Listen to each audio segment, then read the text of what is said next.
Mga bro, mag-ready kayo dahil may mga balitang paparating na talagang kakabahan kayo. Mukhang may mga bago tayong barko sa horizons na magpapalakas sa Indian Coast Guard ng husto. Ang mga ito ay mga dambuhala na dapat isa sa mga binibili ng Philippine Coast Guard.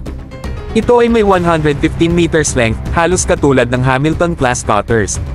Wala pa tayong mahanap na karagdagang impormasyon tungkol sa kanilang mga katangian, pero sa kasaysayan, ang mga Indian Sea GOPVs ay nanggagaling sa mga naunang disenyo, kaya inaasahan natin na magkakaroon sila ng mga katangian na katulad ng nakaraang 105 metro na klase na makikita natin sa larawan at ng 97 meters na klase ng Vikram, tulad ng bilis na 23 hanggang 26 knots, may dalawang diesel engine, armado ng isang 30 mm na baril, may hangar at flight deck para sa hindi bababa sa 5 toneladang helicopter.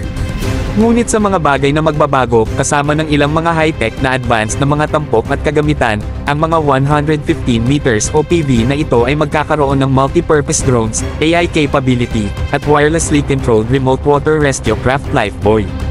Sana all mga bro. Isipin nyo na lang ito, mga bro, bilis na umaabot mula 23 hanggang 26 knots, may dalawang diesel na makina. Ang lakas nito, mga bro. At huwag natin kalimutan ang armas. Ang mga barkong ito ay armado ng isang 30 mm na baril, tiyak na kayang-kaya nilang ipagtanggol ang sarili sa anumang sitwasyon. Pero hindi pa rito nagtatapos. Ang mga 115 meters na OPV na ito ay magkakaroon ng ilang mga napakamodernong tampok na talagang magpapabilib sa inyo. Ibig sabihin nito ay may mga multi-purpose na drone, AI capability, at kahit mga wirelessly controlled remote water rescue craft Lifebuoys. Saan ka pa, di ba? Ang kinabukasan ay nandito na, mga bro, at napakaliwanag ang kinabukasang naghihintay sa gagamit nito.